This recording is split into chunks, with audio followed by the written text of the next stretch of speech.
சடலத்திற்குள் இருந்து வீசிய துர்நாற்றம். தலை துண்டாகி நிர்வாண கோலத்தில் சடலமாக கிடந்த இளம்பெண். சடலத்தை பிரேத பரிசோதனைக்கு அனுப்பிய போலீஸ். சிசிடிவி காட்சிகளை ஆய்வு செய்து கொலையாளியை பிடித்த போலீஸ். இளம்பெண் கொலை செய்யப்பட்டது ஏன்? கொடூர கொலையின் பின்னணி என்ன?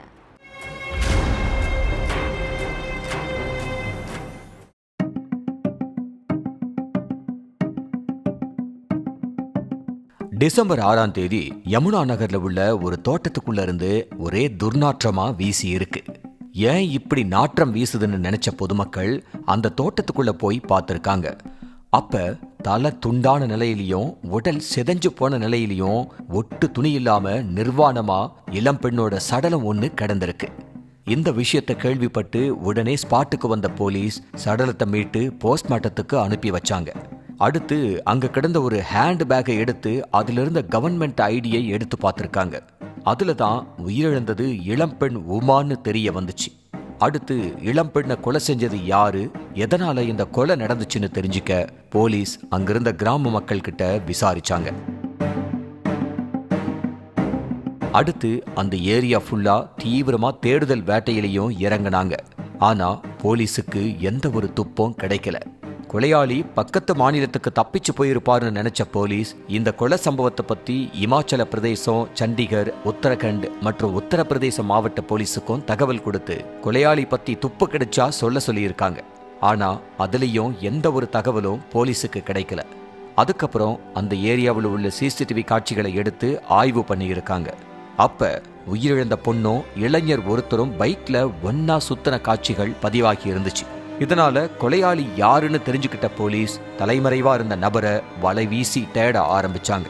அதுபடி சஹாரன்பூர் பகுதியைச் சேர்ந்த பிலால் அப்படிங்கிற இளைஞரை பிடிச்சு விசாரிக்க ஆரம்பிச்சாங்க. உத்தரப்பிரதேசத்துல உள்ள சஹாரன்பூரை சேர்ந்த ஜானிங்கிற நபரும் அதே பகுதியைச் சேர்ந்த உமாவும் 15 வருஷத்துக்கு முன்னாடி காதல் திருமணம் பண்ணிக்கிட்டாங்க. இந்த தம்பதிக்கு குழந்தை ஒன்று இருக்கு. கல்யாணமான புதுசுல ஜானி மனைவி குழந்தைன்னு சந்தோஷமா வாழ்ந்துட்டு இருந்தாரு. ஆனா நாள் போக போக இந்த தம்பதிக்குள்ள கருத்து வேறுபாடு ஏற்பட்டிருக்கு. சமீபத்துல இந்த ஜோடி பிரிஞ்சு தனித்தனியா வாழ ஆரம்பிச்சாங்க. இதுக்கிடையில உமாவுக்கும் அதே பகுதியைச் சேர்ந்த டாக்ஸி ஓட்டுநரான பிலாலுங்கிற இளைஞருக்கும் பழக்கம் ஏற்பட்டிருக்கு. இந்த பழக்கம் நாளடைவுல இவங்களுக்குள்ள தகாத உறவா மாறி இருக்கு. அதுக்கப்புறம் 2 பேரும் லிவ்இன்ல வாழ ஆரம்பிச்சாங்க. ஆரம்பத்துல இவங்களோட வாழ்க்கை நல்லபடியா சந்தோஷமா இருந்தாலும் கூட அந்த சந்தோஷம் ரொம்ப நாள் நீடிக்கல. பிலாலுக்கு அவங்க வீட்டுல வேற ஒரு பொண்ணை பார்த்திருக்காங்க. அதுக்கு பிலாலும் ஓகே சொல்ல பிலாலுக்கும் அந்த பொண்ணுக்கும் சமீபத்துல நிச்சயமும் ஆகியிருக்கு. கல்யாண தேதியும் பிக்ஸ் ஆகியிருக்கு.